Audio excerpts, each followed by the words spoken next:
감사합니다. 오늘 함께 은혜 나눌 말씀은 로마서 말씀입니다. 11장 말씀 4절로 5절까지의 말씀.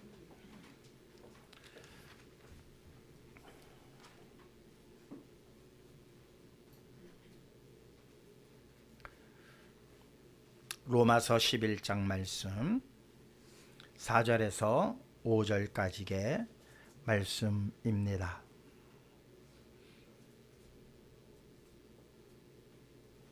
찾으신 줄 알고 말씀을 봉독하겠습니다. 그에게 하신 대답이 무엇이냐? 내가 나를 위하여 바알에게 무릎을 꿇지 아니한 사람 7,000명을 남겨두었다 하셨으니, 그런즉 이와 같이 지금도 은혜를 따라 택하심을 따라 남은 자가 있느니라. 아멘. 다시 한번 기도하시겠습니다. 하나님 아버지, 감사합니다. 오늘도 주님께 영광 올려드리기 위한 발걸음들 옮기게 하심을 다시 한번 감사드립니다. 오직 모든 것이 하나님께로 말미암음이며 또한 예수 그리스도로 말미암아 모든 것이 맞춰짐을 우리가 알기에 주님께 나와 머리들을 숙였습니다. 육신의 머리만 숙여진 자들이 되지 않게 하시고 마음의 문들이 활짝 열려지게 하여 주셔서 위로부터 공급하시는 바의 생명의 말씀이 온 우리의 삶을 주관하게 하여 주시옵소서.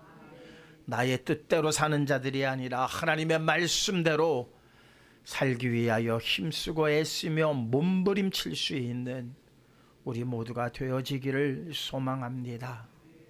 그러기 위해서는 오늘도 주의 성령이 저의 마음을 주장하여 주셔야만이 되겠사오니, 하나님 물붓듯 주의 성령으로 충만케 하시고 불같은 성령으로 저희의 모든 죄를 도말하여 주시옵소서. 송태환 장로 주님 앞에 눈물 어린 기도를 올려드렸습니다. 하나님 들으심을 감사드립니다. 이루어 주시옵소서. 열매되게 하여 주시옵소서. 주디스 성가대 하나님께 영광의 찬양 올려드렸사오니 하나님 들으시고 기뻐하시고 또한 이 찬양으로 말미암아 많은 영혼들이 주께로 돌아오는 놀라운 역사가 일어나게 하여 주시옵소서. 홀로 영광 받아 주시옵시기만을 원하올 때에 사랑 많으신 예수 그리스도의 이름으로 기도하옵나이다. 아멘.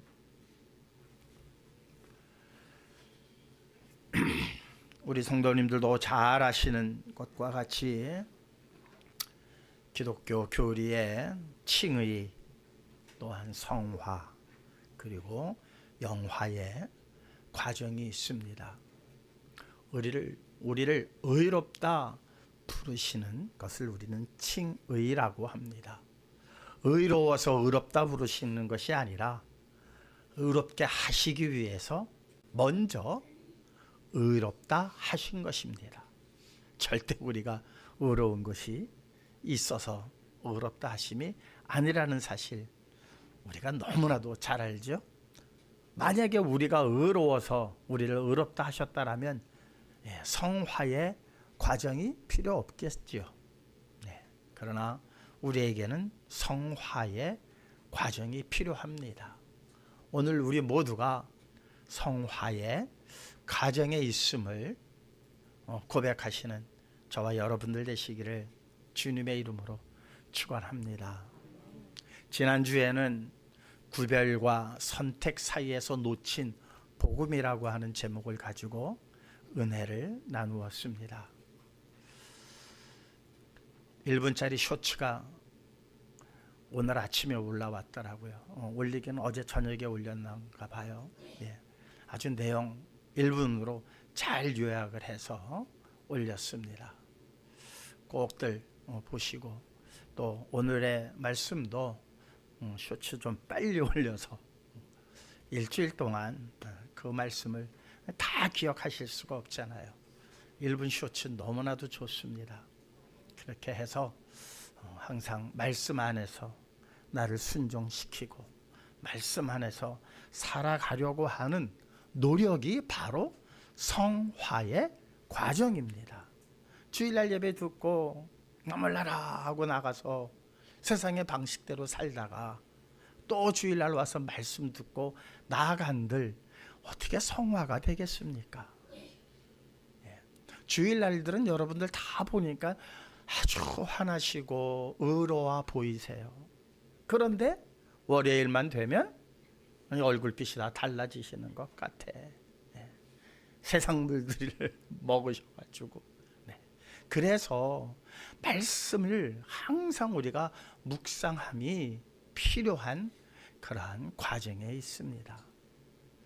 그래서 교회에서 이런저런 것들을 만들어서 여러분들이 말씀 안에서 살려는 노력을, 우리는 그냥 주일 예배만, 주일 성수만 하면 된다라고 하는 안일함 속에 빠져 있는 것 같아요. 하나님께서 우리를 구별하셨습니다. 구별하셨으면 어디에 있어야 한다고요? 구별하심의 자리에 있어야 한다고요.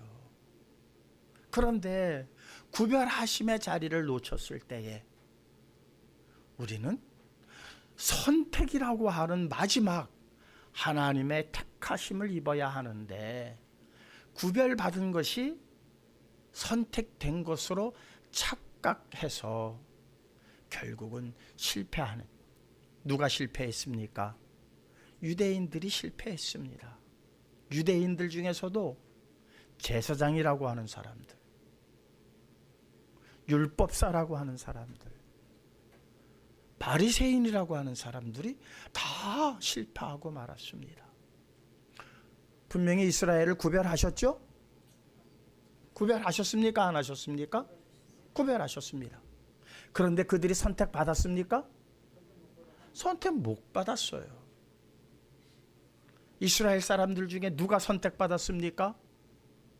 대표적으로 도저히 선택받지 못할 것 같았던 우측의 살인 강도, 선택받았습니까? 못 받았습니까? 받았습니다. 이스라엘 사람들로서는 도저히 이해가 안 갔을 겁니다. 아니, 어떻게 우측의 살인 강도가, 저 세리가, 저 창기가 어떻게 해서 선택을 받을 수 있어? 모두들 그렇게 생각할 때에 하나님께서는 그들을 선택하셨습니다. 왜? 구별받았을 때에 구별함의 자리에 있지 못했기 때문입니다. 그들이 제사장으로서 구별된 삶을 살아야 하는데, 구별된 삶을 형식적으로는 살았겠죠. 그러나 그의 마음속에 무엇이 들어왔습니까? 탐심이 들어왔습니다. 도저히 탐심은 구별해내야 할 것들이었습니다. 그런데 그것을 구별해내지 않고 탐심이라는 것을 같이 가지고 와서 제사를 드린들 하나님께서 받으시겠습니까? 안 받으시겠습니까? 안 받으시는 건 당연합니다. 그런데 절차만 지켰다고 해서 그들은 하나님이 다 받으셨을 것이라고 모두가 생각했습니다. 하나님은 안 받으십니다. 절대 안 받으십니다. 아무리 화려하고 아무리 절차가 100% 완벽했다 할지라도 제사장 마음에 탐심이 있는 상태에서 하나님께 제사를 드릴 때에 사람의 중심을 보시는 그 하나님께서 그 제사를 어찌 받으시겠습니까? 사람들은 몰랐습니다.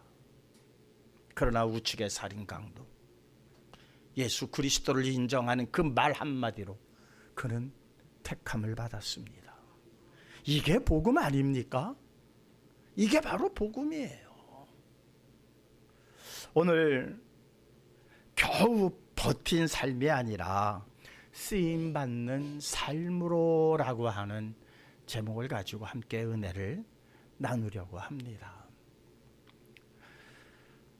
우리는 보통 이사야서에 나오는 남은 자라는 그 단어를 우리는 이렇게 리콜 시키죠. 구원받은 자라고.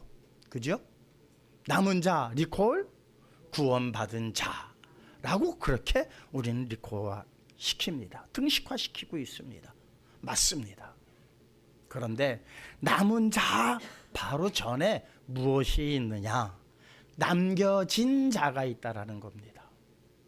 그 말이 그 말 아닌가요? 아닙니다. 남겨진 자에서 남은 자로 갑니다. 구별된 자에서 선택받은 자로 갑니다. 그 사이에는 무엇이 있느냐? 하나님의 은혜라는 것이 있다는 겁니다. 그 은혜. 여러분, 남겨진 자라고 하는 말은 벌써 뉘앙스에서 무엇을 느낍니까? 내 의지와 내 뜻과는 상관없이 어느 절대자의 손에 의해서 남겨졌다는 겁니다. 내가 남겨지고 싶어서 남겨진 것이 아니라 남겨지게 하는 손길이 있었다는 겁니다.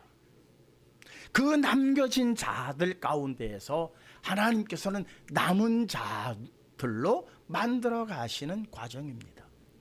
여기에 나와 계신 우리 성도님들 다 남겨진 자들입니다. 내가 남고 싶어서 남은 자들 여기서 하나도 없습니다. 하나님께서 여러분들을 남겨지게 하셨습니다. 내 의지와 내 판단과는 전혀 상관없이 하나님께서 이 자리에 여러분들을 불러다 놓으셨습니다. 때로는 누구 말을 듣고 오기도 했고, 때로는 이런저런 이유들이 있어서 오긴 했습니다만은, 그러나 그 모든 과정이 하나님의 손길이었고 하나님께서 우리를 남겨지게 하셨습니다. 이제 이것으로 끝이 난 게 아닙니다. 그래서 제가 서두에 주일 성수로만 끝나는 게 아니라는 말씀을 드리는 겁니다. 남은 자의 자리에까지 가기 위해서 우리는 부단한 노력을 해야 합니다. 물론 그 부단한 노력이 나 스스로의 노력만으로 되는 것은 아닙니다. 그것이 하나님의 은혜의 과정이 거쳐진다는 겁니다. 우리는 은혜 하면은 무슨 생각을 가장 먼저 하십니까? 은혜 하면은, 그래서 딸아이 이름도 은혜라고 짓는 사람들 많죠? 네. 그런데 우리가 생각하는 그런 은혜, 그냥 밝고 빛나고 복되고 형통하고 도우시고, 물론 은혜 안에 그 요소가 다 포함되어져 있죠.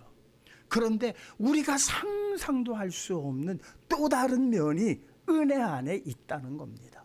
우리는 그것을 은혜라고 받아들이지 못하기 때문에 남겨진 자에서 남은 자의 자리에까지 가기까지 우리는 너무나도 고통스러울 수뿐이 없습니다. 그 모든 것이 하나님의 은혜였음을 정말 우리가 함께 기쁨으로 감사함으로 고백하실 수 있는 저와 여러분들 되시기를 다시 한번 주님의 이름으로 축원합니다. 노아는 남은 자입니다. 구원받은 자입니다. 그러나 그의 시작은 남겨진 자로 시작되었습니다. 하나님께서 그를 부르셨습니다. 구별하셨습니다. 그리고 그에게 말씀하십니다. 그래서 성경은 한마디로 이렇게 노아에 대해서 증언하고 있습니다. 창세기 6장 8절입니다. 함께 읽겠습니다. 함께 읽겠습니다. 그러나 노아는 여호와께 은혜를 입었더라. 아멘. 네, 노아는 하나님께 은혜를 입은 자였습니다. 그러면 이의 삶이 만사형통했을까요? 아닙니다. 은혜를 입은 이후에 그의 삶은 엉망진창이 되었습니다. 왜? 하나님께서 방주를 지으라고 하시는데 어디다 지어라? 산중턱에 지어라. 이 말씀 한마디가 그의 삶을 완전히 뒤죽박죽 시켜놓고 말았습니다. 어느 누가 산중턱에 방주를 짓는 노아를 보고 야, 잘한다. 아, 그것이 옳다. 그 시대에 동조한 사람이 아무도 없습니다. 그의 세 아들 외에는 동조하지 않았습니다. 그래서 그 방주를 짓기 위해서 몇 년 동안? 100년 동안 100년을 좀 도와줬으면 빨리 지었을 거예요. 자부들이 있었지만, 며느리들이 있었지만 무슨 큰 힘이 됐겠습니까? 그러면 누구하고 지었습니까? 새 아들하고 지은 거예요. 새 아들하고. 물론 며느리들이 또한 부인이 밥 싸들고 오고 아침 참 만들어 가지고 오고는 했겠지만 주된 노동은 네 사람이 100년 동안 그 방주를 짓기 시작했습니다. 하나도 도와주지 않았습니다. 도와주지 않은 것 가지고는 좋아요. 성경은 자세히 말씀하고 있지 않습니다. 그러나 우리가 보면 죄악이 관영하였더라 한 상태를 보면 얼마나 노아가 하는 일에 대하여 비방하고 손가락질하고 회방하고 하지 않았겠습니까? 그런데 하나님께서는 그러나 노아는 하나님께 은혜를 입었더라 이렇게 말씀합니다. 하나님께서 명령하신 방주를 다 짓고 세상에서 그동안 경험할 수 없었던 큰 홍수를 겪고 모두가 멸절된 상태에서 성경은 이렇게 말하고 있습니다. 창세기 7장 23절입니다. 함께 읽겠습니다. 지면의 모든 생물을 쓸어버리시니 곧 사람과 가축과 기는 것과 공중의 새까지라.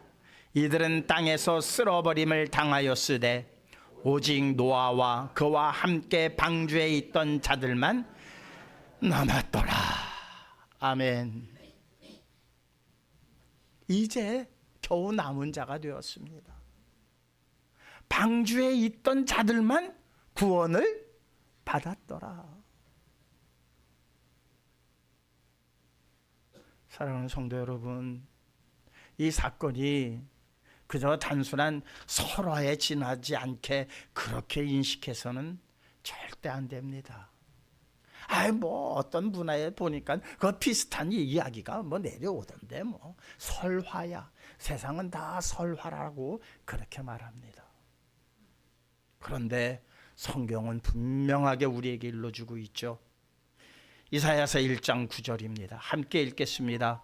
만군의 여호와께서 우리를 위하여 생존자를 조금 남겨두지 아니하셨다면 우리가 소돔 같고 고모라 같으리로다. 멸절되었다는 거예요. 아무도 이 세상에 살아남아 있는 자가 하나도 없다는 거예요. 그때의 노아라고 하는 그 가정을 하나님께서 남겨지게 하셨고 남은 자로 하나님께서 그렇게 방주를 통하여 남은 자로 구원하셨기 때문에 오늘날 우리가 있는 것이지, 그때에 조금 그들의 가정을 조금 남겨두시지 아니하였더라면 소돔과 고모라에서 살아남은 사람 누가 있습니까? 롯의 가정뿐이 없습니다. 멸절되었을 것이다. 멸절. 그러니 오늘 우리는 그 노아의 그 사건이 설화가 아니라 하나님께서 이 세상의 죄를 심판하시고 또한 오늘날 우리가 이렇게 생존할 수 있도록 하나님께서 역사하신 놀라운 섭리라고 하는 사실을 우리는 인정하고 그분 앞에 고백해야 합니다. 이러한 모든 과정들이 없었더라면 오늘날 우리는 생존할 수가 없습니다. 우리가 오늘 호흡하고 생존할 수 있는 이유가 바로 이 노아의 가정이 하나님의 은혜를 잊고 그 은혜 안에서 살아가면서 수많은 세상 사람들로부터 조롱과 멸시와 천대를 받았지만 결국 남은 자가 되었기 때문에 오늘날 우리가 이렇게 존재하고 있다는 사실입니다. 그 놀라운 사실을 설화라고 그렇게 무시해서야 되겠습니까? 폄하해서야 되겠습니까? 그 하나님의 놀라운 손길을 무시해서는 결코 안 됩니다. 이사야서 10장 21절에서 22절은 이렇게 남은 자에 대해서 말씀하고 있습니다. 함께 읽겠습니다. 남은 자, 곧 야곱의 남은 자가 능하신 하나님께로 돌아올 것이라. 이스라엘이여, 내 백성이 바다의 모래 같을지라도 남은 자만 돌아오리니 넘치는 공의로 파멸이 작정되었음이라. 누구만 돌아온다고요? 남은 자만 돌아온다는 거예요. 남은 자. 여러분, 남은 자만 돌아온다. 남겨진 자가 다 돌아오는 게 아니다. 남은 자만 돌아온다. 왜 남은 자가 돌아온다라고 말씀하고 있을까요? 왜 남은 자가 하나님께로, 여호와께로 돌아오리라 라고 말씀하셨을까요? 우리의 목적이 어디에 있기 때문에?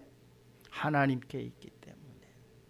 하나님의 통치에 우리가 들어가야 하는 것이 참된 우리의 삶의 존재의 이유가 되어지기 때문에 남은 자만이 여호와께로 돌아오리라. 이 세상에서 잘 되는 것이 우리의 목표가 아닙니다. 이 세상에서 성공하는 것이 우리의 목표가 아닙니다. 우리의 목표는 남은 자로서 여호와께 돌아가야 한다는 겁니다. 그래서 우리가 그런 찬양도 부르지 않습니까? 여호와께로 돌아가자, 여호와께로 돌아가자. 그런 찬양을 우리가 하는 이유가 어디에 있습니까? 마지막 하나님께서 구원하시기 위하여 남은 자라고 칭하시는 성도는 여호와께로 돌아가야 하기 때문입니다. 그래서 우리는 말씀으로 돌아가서 말씀대로 살아야 하는 훈련을 해야만 하고, 그래서 성경은 너희가 떡으로만 사는 것이 아니라 하나님의 말씀으로 살아야 하는 줄을 너희가 알게 하리라 하신 말씀을 우리에게 전하고 있습니다. 사랑하는 성도 여러분, 말씀으로 살아야 할 줄 믿습니까? 얼마나 우리의 삶이 말씀으로 살아가고 있는 훈련을 하고 있습니까? 너무나도 중요한 이 부분을 우리는 대수롭지 않게 오늘 넘기고 있지 않습니까?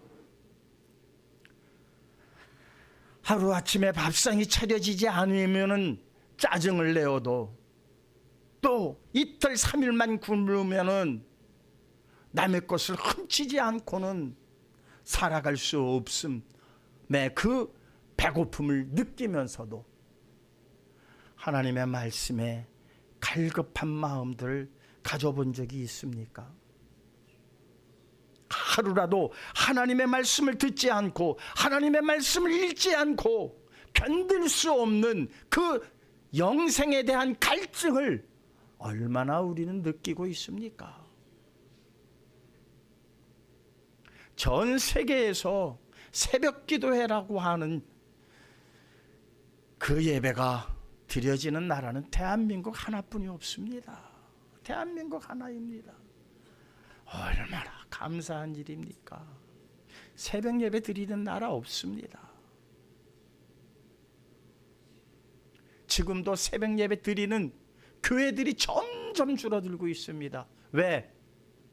성도들이 안 나오니까.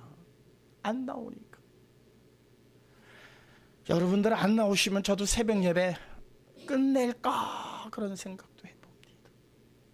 그래도 아무런 놀래지도 않네. 아무도 안 놀래. 아우, 목사님 새벽 기도 안 하시면 안 돼요. 놀래는 사람이 하나도 없어.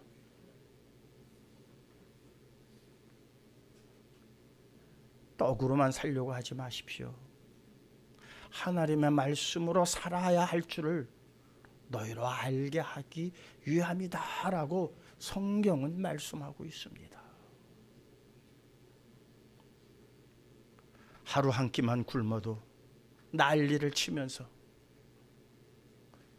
이렇게 새벽 예배를 소중히 드려왔던 우리 민족, 우리 선진들의 그 믿음이, 그 열심이 이제 부요함으로 아이고 불필요한 게 되었습니다.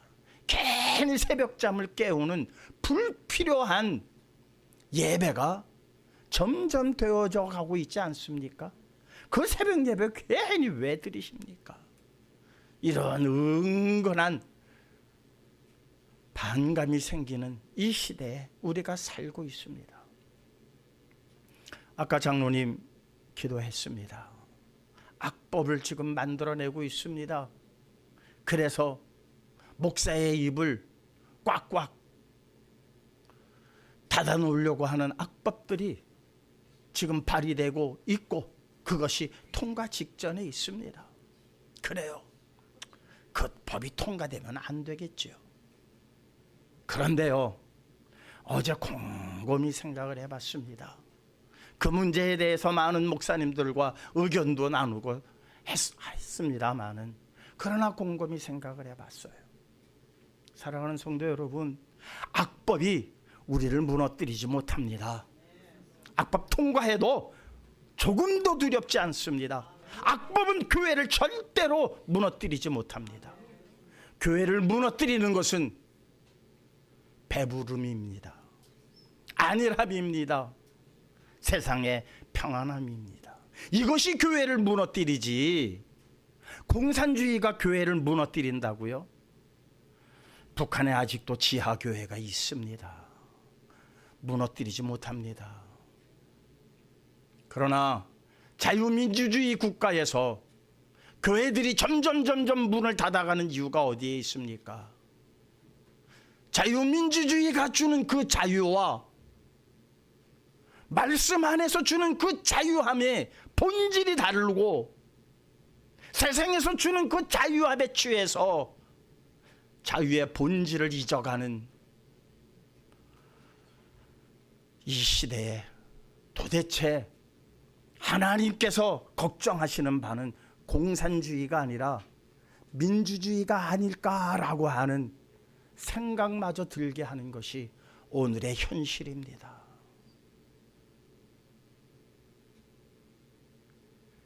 그동안 기독교가 편안함 속에 태평세월을 누려오면서 성장했습니까? 아닙니다. 압박과 탄압 속에 기독교는 꾸준히 성장해 왔습니다. 기독교의 가장 큰 적은 육신의 자유로움입니다. 육신의 편안함입니다. 육신의 배부름입니다. 우리가 지금 추구하고 있는 것이 무엇입니까? 육신의 편안함, 육신의 성공, 육신의 배부름, 이것이 오히려 교회를 병들게 하고 교회를 쪼개지게 하고 교회의 문이 닫을 수뿐이 없는 그러한 상황으로 내몰려 가고 있다는 사실을 생각해 보면, 아직 정치인들 몇 명이 그 난리 치는 거 그저 불쌍히 여겨야 되지, 그것 때문에 두려워할 필요가 없구나. 아유, 저 불쌍한 것들, 저 불쌍한 것들. 알지 못하니까 저러지. 너희들이 아무리 구박을 하고 탄압을 해봐라, 우리 성시교회는 쪼그라들지 않는다. 우리 성시교회는 무너지지 않는다. 우리가 육신의 성공을 바라면서 모여진 예배라면 반드시 무너질 겁니다. 육신의 성공을 기원하기 위해서 우리가 예배를 드린다면 우리 교회는 반짝 부흥할 수는 있을런지는 모르지만 결국은 그 탄압 앞에 무너지게 될 것입니다. 그렇지 않으면 아부를 해야 되겠죠. 아부를 해야 되겠죠. 정권에 아부를 해야 되겠죠. 그것을 교회라 할 수 있겠습니까? 절대 아닙니다. 성시교회가 무너지지 않는 것은 아부를 해서가 아니라 그들을 두려워하지 않기 때문입니다. 어떤 탄압도 두려워하지 않는 말씀 위에 굳게 선 교회이기 때문입니다.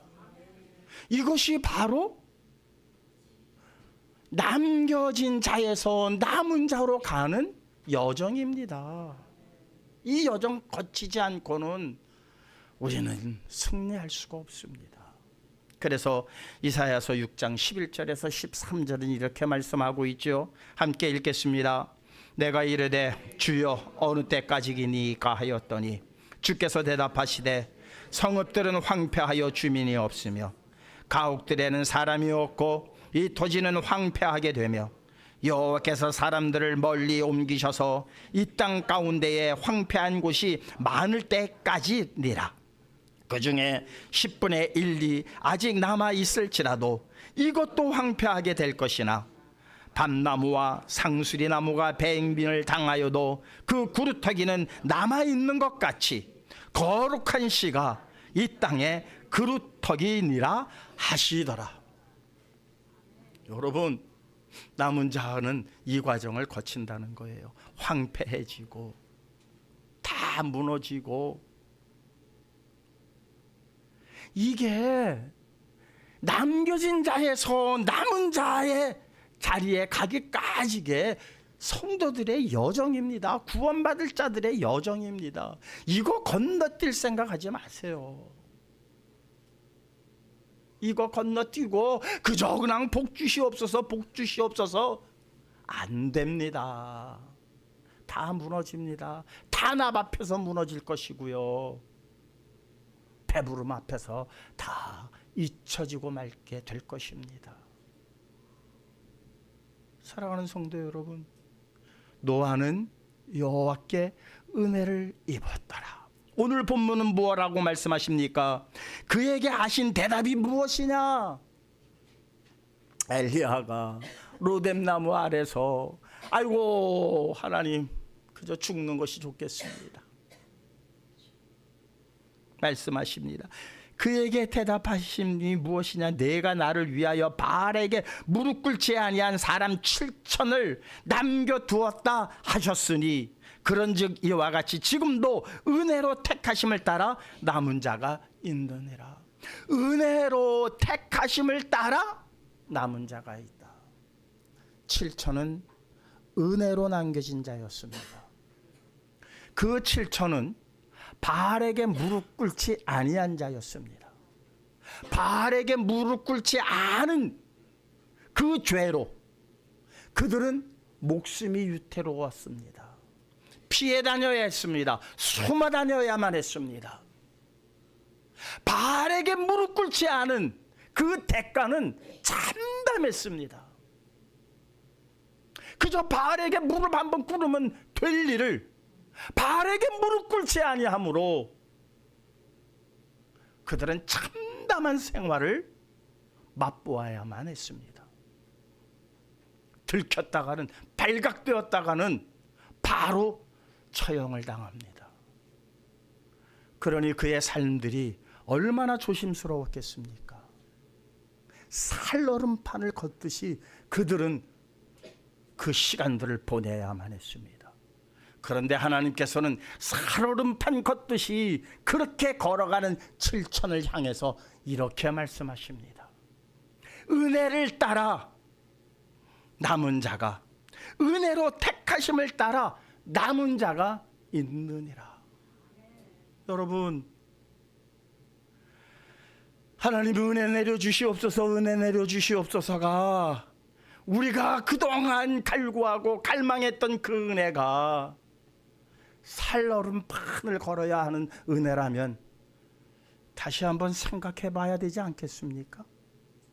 우리가 지금까지 바랬던 은혜와 하나님께서 우리에게 은혜를 내려주시겠다라고 하는 이 은혜가 이렇게 다르다면 그동안 우리가 구한 것은 무엇이었고, 그동안 우리가 구한 것은 결국 바알에게 무릎을 꿇은 것이 아니었을까요? 사도 바울은 예수 그리스도를 만난 이후에 그의 삶은 처참했습니다. 태장을 맞았고, 가는 데마다 돌무대기가 날라왔고, 도망가기 위해서 높은 망루에서 바구니에 그저 몸 싣고 그렇게 도망쳐야 하는 세월이 있었고, 배가 파손되어서 추위와 배고픔의 시간을 그는 밥 먹듯이 했습니다. 밥 먹듯이 했습니다. 사랑하는 성도 여러분, 노아의 삶도 마찬가지였고 엘리야도 마찬가지였습니다.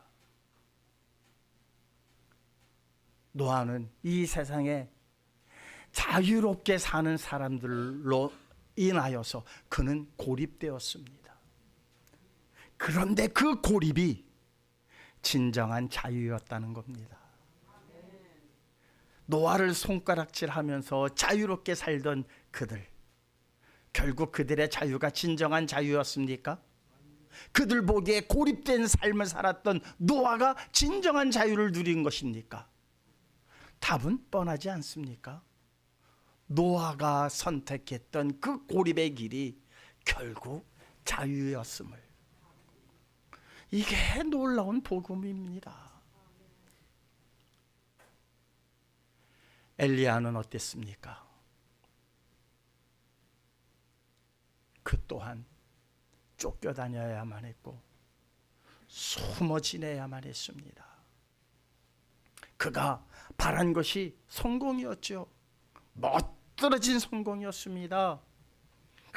하늘에서 불을 내려서 바알의 선지자들과 아세라의 선지자들을 물리쳤던 그 일을 상상하면 얼마나 신이 났겠습니까? 그러나 그는 쫓겨야만 했고, 그는 도망 다녀야만 했고, 그는 내 목숨을 거두어 가달라고 기도할 수뿐이 없는 그 처지에 놓였습니다. 하나님은 그것을 은혜라고 말씀합니다. 엘리야는 하나님의 은혜로 그렇게 살아간 겁니다. 사도 바울 어땠습니까? 사도 바울, 그가 경험한 일들이 얼마나 우리의 마음을 가슴 아프게 합니까? 그가 겪은 일들을 쭉 나열한 거 보면은 우리 가슴 아프지 않습니까? 그런데 그는 이렇게 고백하지요. 나의 다른 것은 오직 하나님의 은혜였습니다. 와, 이 고백을 우리가 할 때에 머리가 삐죽삐죽 서야 되고 소름이 돋아야 합니다. 한번 보시겠습니다. 고린도전서 15장 10절입니다. 함께 읽겠습니다. 그러나 내가 나된 것은 하나님의 은혜로 된 것이니 내게 주신 그의 은혜가 헛되지 아니하여 내가 모든 사도보다 더 많이 수고하였으나 내가 한 것이 아니요 오직 나와 함께 하신 하나님의 은혜로다. 이제 은혜가 뭔지 아시겠습니까? 은혜가, 우리는 잘 됐을 때, 뭔가 잘 형통했을 때, 뭔 일이 잘 풀렸을 때, 네, 하나님의 은혜입니다. 얼굴 탕긋이 웃어가며 네, 하나님의 은혜입니다. 그러나 사경을 앞둔 환자 앞에 하나님의 은혜입니다. 말하기가 얼마나 힘듭니까?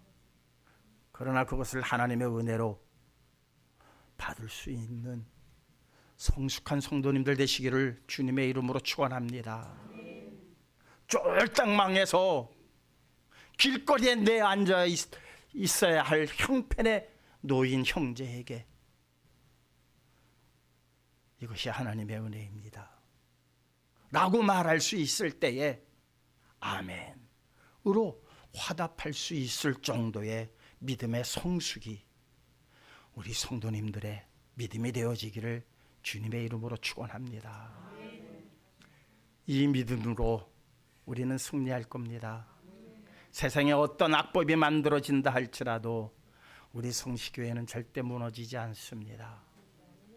이러한 믿음의 소유자들이 똘똘 뭉쳐 하나님께 예배 드릴 때에 어느 누가 이 교회를 무너뜨릴 수가 있겠습니까?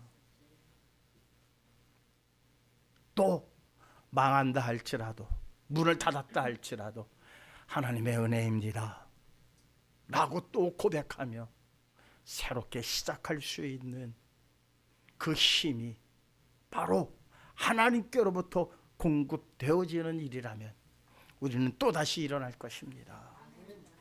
그리고 결국에는 하나님께 남은 자로 우뚝 서게 될 것입니다. 그랬을 때 남은 자 리콜 구원자가 됩니다. 남겨진 자가 구원자가 아니라 남은 자만이 구원자가 될 것이고 이 남은 자 구원받은 자는 하나님의 은혜로만 되는 일이니만큼 내 삶 속에 일어나는 모든 일들 남겨진 자에게 주시는 하나님의 은혜가 있습니다. 노아에게는 고립이었고 엘리야에게는 정말로 도저히 견딜 수 없는 비탄에 빠지는 일이었고 사도 바울에게는 그의 육신이 감당할 수 없는 아픔이요 상처였지만 사도 바울은 그 상처를 부여잡고 이렇게 고백하지 않습니까? 나의 나 된 것은 하나님의 은혜입니다. 이 고백이 우리 모든 성도의 고백 되시기를 주님의 이름으로 축원합니다. 주신 바의 말씀 가슴속에 새기면서 모든 것이 하나님의 은혜입니다 고백할 수 있게 해달라고 간절한 마음으로 함께 기도하는 시간 갖도록 하시겠습니다. 하나님 아버지 감사합니다. 나의 나 된 것은 하나님의 은혜였습니다. 하나님 지금까지 나 되게 하시기 위해서 많은 은혜를 베푸셨습니다. 때로는 넘어지게도 하셨고 때로는 실망의 자리에 떨어뜨리기도 하셨사오며 때로는 배반의 아픔을 겪게 하여 또한 우리의 마음이 실망할 수뿐이 없는 그런 자리에까지 우리를 두셨습니다. 그러나 그 모든 시간이 하나님의 은혜였음을 사도 바울이 고백함과 같이 우리 모두 또한 주님 앞에 고백하게 하시고 이 자리에서 남은 자의 자리에까지 나아갈 수 있도록 더 크신 더 강력하신 은혜를 베푸시사 남은 자 되게 하시고 구원의 자녀 되게 하시며 최후의 승리자들만 되게 하여 주시옵소서.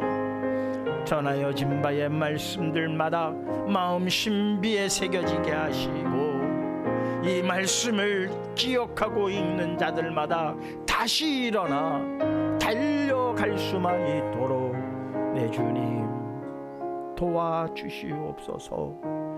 예수님의 이름으로 기도하옵나이다. 아멘. 찬송가 240장입니다.